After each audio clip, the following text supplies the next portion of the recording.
Good evening, Prof, and thank you for your time. Good evening. Thank you for having me.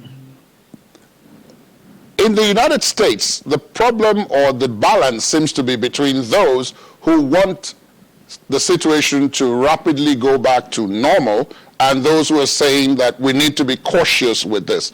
In your view, who do you think is right and who's winning the argument? Well, in this case, there is no right or wrong. I think we all should be on the same page. We know that there is definitely no treatment for or cure for this virus yet. The only way we know to control the spread of this epidemic is by public health measures that we have espoused.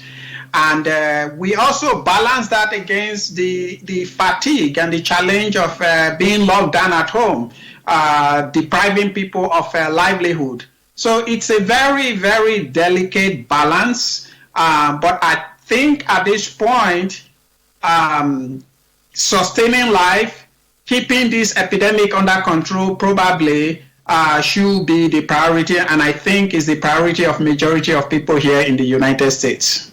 We have the same similar situation in Nigeria where there is this easing of the lockdown, but it's coming just as our case load is rising. So it's again a situation of balance. How do you think we're doing with that?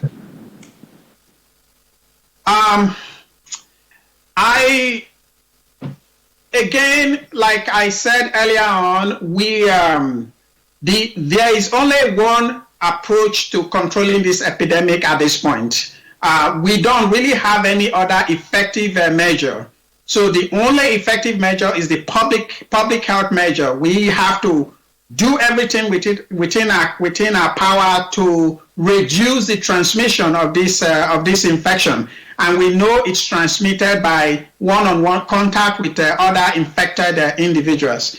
And even more importantly is that there are people who have COVID who don't have symptoms. So you have a symptomatic carrier who can transmit this infection to others who are not infected. So we really need to strongly emphasize these public health measures that we know is working. We've seen example in China, we've seen the turnaround in Italy, and in major cities in the US like New York, where the epidemic about 2-3 weeks ago was taking hundreds and hundreds of lives. With the public health measure, we're seeing a significant steady reduction in the number of cases and the number of deaths. Until we have a vaccine or an effective treatment, the most important approach currently for any country, particularly in Nigeria, where you have large cities like Lagos and Kano, we need to strongly enforce social distancing and public health measures.